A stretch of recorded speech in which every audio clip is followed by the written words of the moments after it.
better in front of his home fans. Yeah, and then heading to Monza, it's a track that really, as we've been saying, lends itself into slipstream, and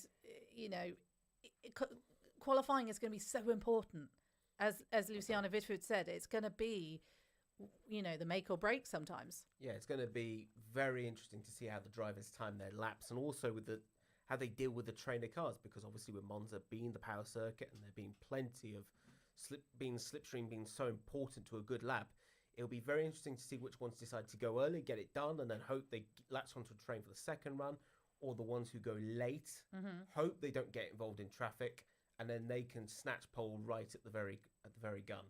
So yes, I will be very interested to see which drivers go with which in terms of their qualifying lap, and let's get in the slipstream. Speaking of going late, Luciano Vitford, let's talk about his decision there to go in a lap later. I was quite surprised when Luciano said, actually, I was surprised to see everyone, not going in at the same time as him. And he thought, I'll wait an extra lap then. And he was lucky because, here you go, there's the replay of him coming out the pits.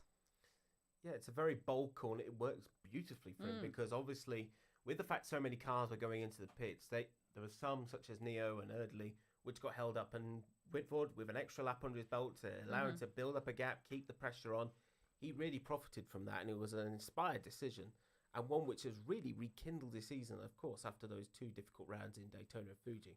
Yeah, well, he came out, obviously, just behind Erdely, but then Balázs Erdely managed to overtake him. Then Balázs Erdely managed to have a ding-dong with Danny Neo, who started on pole position. Yes. And then Luciano Vitford managed just to slide up the inside and go, all right, I'll have that both.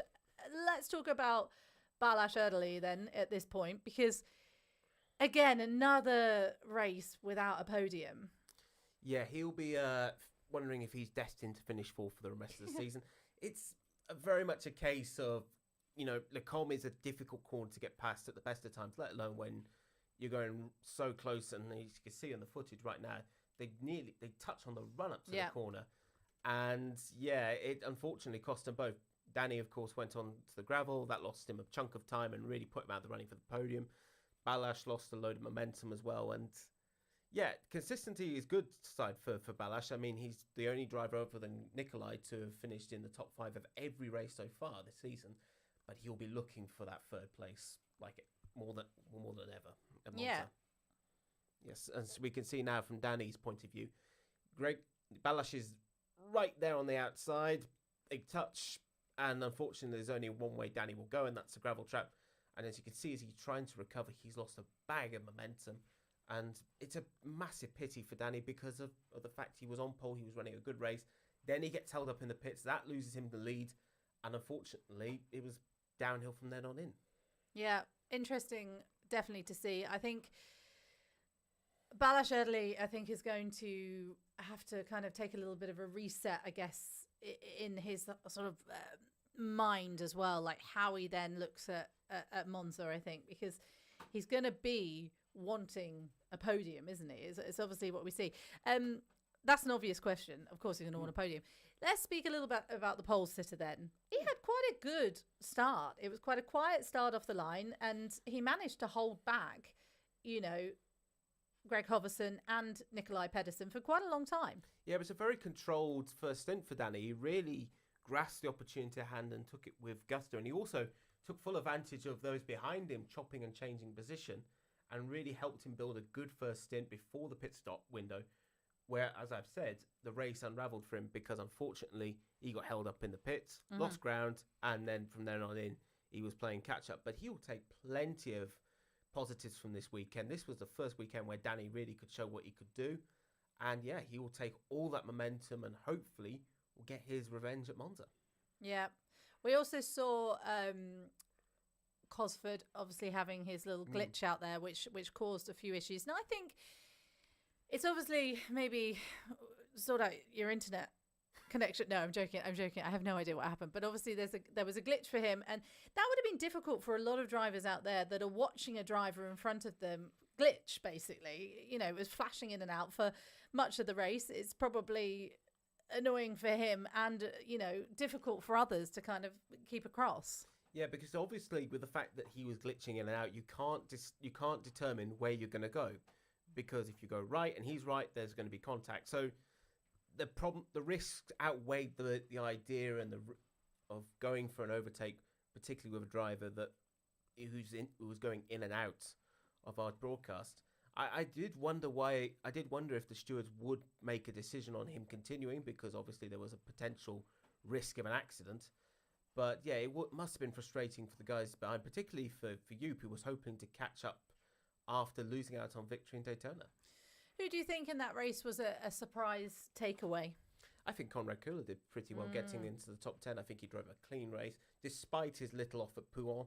Obviously, Gregory Hoverson and Nikolai Pedersen did very well. Danny Neo can be very happy with his with a top 5 finish. And I would also, Luciano would be quite pleased to get amongst the podium, particularly after, as I've mentioned, his poor couple of rounds at Daytona and Fuji. Yeah. Do you think that we're seeing every single race a new kind of championship contender come out? Because that's what we're seeing. With sim racing, we see such a thing of like, there is definitely, obviously, consistency is key. But with sim racing, there's so many things that can happen throughout a race where you see such ups and downs for drivers, don't you? And Luciano kind of touched on that, didn't he? He said, well, look at me at the beginning of the season. I won at Silverstone, and then I had a couple of rubbish races. Now here I'm back in third place. Yeah, and you saw, as with Danny, for example, Danny had a very difficult first round, and now he's up there with the front runners. It always seems to be those drivers who start off sluggishly and then they start picking up momentum, and then there's some others who started well and have unfortunately fallen off a little bit. And that shows how momentum always shifts in the Crown Racing Series, and the fact that you can be one weekend, you could be winning by 20, 30 seconds. Next minute, you're struggling to even finish inside the top 10. And that builds up a good championship. We've now got a very exciting next couple of rounds, and one with a championship fight which is wide open. Yeah, it's going to be really interesting, and I think that's something that's really important as well with Crown Racing Series, is that not only do we have some great racing, but we've actually had a really good chance to learn about who these drivers are, and I didn't know, coming into this that Greg Hoverson and Nikolai Pedersen were such good friends, and that they would have this sort of relationship that's really making them, such a strong duo without technically being teammates. But this is the key part about the Crown Racing. It's not about just the driver's skill. It's also about how they work as teammates, and also how they work off the track. And we see that with Gregory and Nikolai, and how they built up such a relationship of trust and integrity, in the fact that they always work together to achieve the best results, as demonstrated in the last 2 rounds. And that's what makes the Crown Racing Series so enjoyable to watch. It's not just the on-track action. You get a feel of who these guys are. And also, if you want to find out some more about the drivers, we have so much on the website. We've got every single debrief that's out there for, what exactly the drivers thought of their own race. There's ways to learn about the drivers and find out how they started getting into racing and all this sort of stuff. So do make sure you head to our website, which is just crownracingseries.com, and you can find out more. And you write on it, don't you? Yes, I do. And they let you out. Yeah, they let me out the cage and do whatever I wish. They do. So we will have, obviously, the race. I was going to say preview. What's the word I'm looking for? Results. Debrief. Thank you. Which is what we're doing right now. Yes, Race exactly, debrief, but in words. So if you want to find out exactly what is happening, that would be that's brilliant. Just head over to the website. Let's then kind of dive in a little bit to who we think is the championship contender then.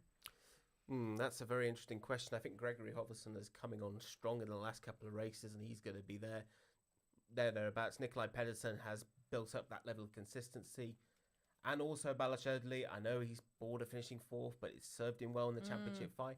Luciano can't be underestimated as well. He's back in it as well.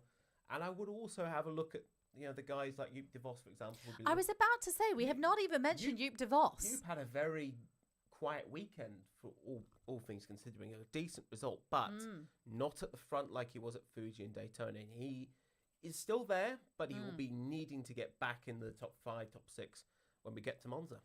But we came into this race, and he was third in the championship, and that's after losing a win, I believe, didn't he? He Yes, won at and then Fuji. had it taken away. Sorry if you just said that. I was also just having a look at the screen of what we were seeing. That's Joop de Vos. He came in so strong, and again, unfortunately, picking up that penalty in Fuji meant that he, had a win taken away. But how different the championship would feel for Joop de Vos had he kept that win. It'd be very different for Nikolai Pedersen as well, particularly that's what started his great run of form when he got the win inherited to him by the stewards at Fuji. I think Joop is definitely a driver who'll be looking out for the positives, and I think he'll be looking out for the next couple of rounds of where he can really attack. Obviously, this weekend was a bit of a disappointment, but I think the Porsche struggled in general. Pagnini was also way down the order, considering how high he's been doing of late. So I expect you to hit back at some point. Yeah. Some little stats here that Chris Stevens has thrown over to us ahead of the race, which I find really interesting. Balázs and Nikolai Pedersen have both proven to be the most consistent drivers so far, up to what we've just had, obviously, with top 5 finishes in all 3 races. And you have to say that they both had top 5 finishes in this one as well, with Pedersen finishing second and Erdely finishing fourth. Yeah, that's why I say consistency is so important, because these two going into Spa were the top 2 in the championship, and there's good reason for it. Yeah. Obviously, one is in a very different position, and the fact that one has got one win and the other one has not finished on the podium yet, but they've definitely built it up for a reason. I think they're going to want to, they're going to obviously want to aim for more when we do get to Italy, and the Interlagos as well is going to be very interesting, considering how F1 races and other events are always so exciting at this great bastion of South American motorsport. Let's talk a little bit about Cody Cosford then. Obviously, Cody having the connection issues throughout the race, which is disappointing, but hopefully not something that he's going to be plagued with all season. Despite not qualifying inside the top 10 ahead of Spa, Cody Cosford has finished 9th in every race so far this season. Where did he finish in that last one? Give me the qualifying and Cody Cosford's stats. That's really interesting, because we spoke to Cody Cosford last time out, and he was very much enjoying the championship, having a great time. But obviously in that race we saw connection issues. But where did he qualify? He qualified. Excuse me. He qualified 9th but finished 7th. Well, there you go. See, so there you go again. Despite not qualifying inside the top 10, so that was his best qualifying all season then, as well. Talk to me about Cody Cosford then. Is he someone that we think is kind of like learning the ropes a little bit now? He's an experienced driver who maybe hasn't had the best run so far in this series. He's another one of these pack of drivers who are gaining more and more experience and more speed as they continue to enter races, and he's definitely shown his speed in Spa. Yes, he had the connection issue. Yes, there was issues with trying to keep you behind, but all in all, a very good weekend for the Scotsman, and he'll be very pleased with that going into Italy. And who knows, he may be in the top 5 next time by. Another really good qualifying driver is Nikolai Pedersen, qualified in the front row in 2 of the 3 races so far this season.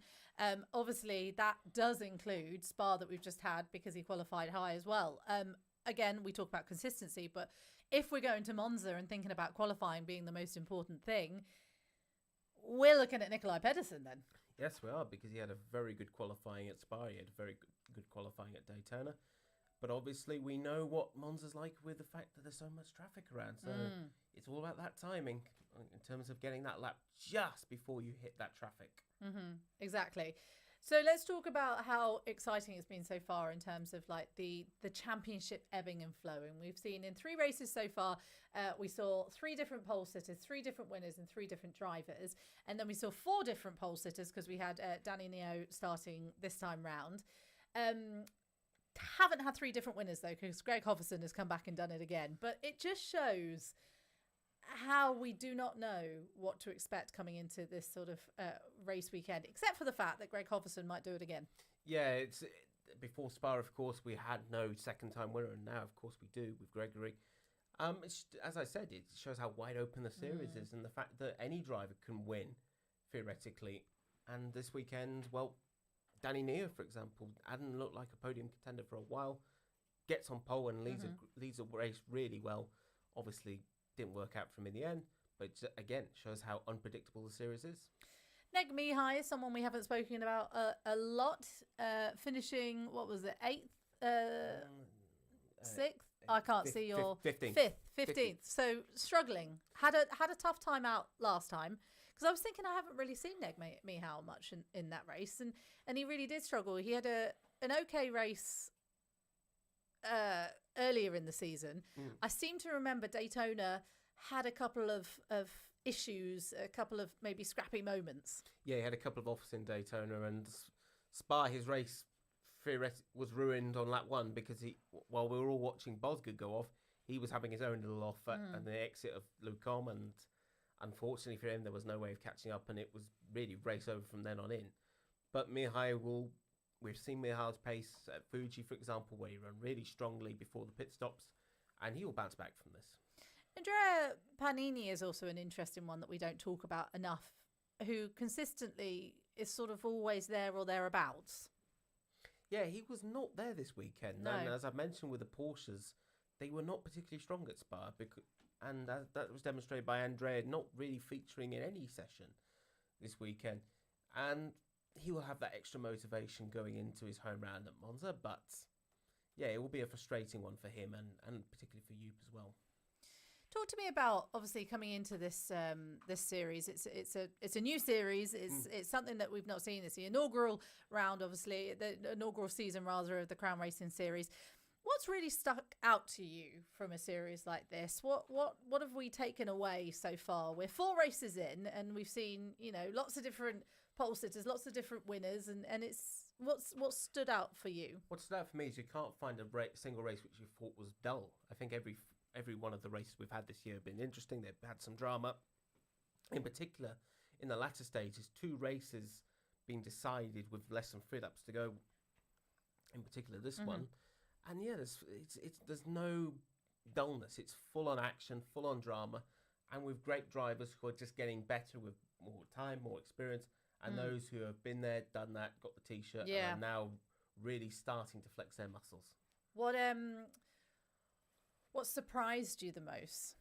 What surprised me the most is the manufacturers in terms of the fact that Ferrari and Ford are strong, but then you see occasions... Because we don't talk about the manufacturers enough, do we? And the fact that we've got, such an eclectic group of drivers in terms of cars. Yes, but that's very true. And the fact that some drivers have opted to go with a Mercedes and a Corvette, meaning they're the only ones who can find the data, find out where their car is really strong. The Porsches, there's 2 with Pagnini and Joop. But I'm always surprised to see the Porsches really get amongst it, because you would think with the Ferraris and the Fords having their strong straight line speed that they would really be the dominant force. But the Porsches turn up and they put on a good show. So we finish the season in Brazil. We go to Interlagos. It's a track that I think is going to throw up some surprises. It's going to be our final race of the first season of Crown Racing Series. It's a track we all know well, obviously, from Formula One and such other racing drivers, I think, racing series, rather. What can we expect, really, from these last 2 rounds? We've spoken about Monza quite a bit. We're going to see slipstream. We're going to see teamwork. We're going to see, people struggling, Templar speed, blah, blah, blah. What are we going to expect from Brazil? We're going to expect chaos. Every race we see at Interlagos, there seems to be some element of drama, and also you've got to look into the climate and the fact that 1 minute is sunny, next minute it's bucketing down with rain and drivers are skating all over the place. Brazil will be a real drama-filled event, and it's a perfect place to have the season finale.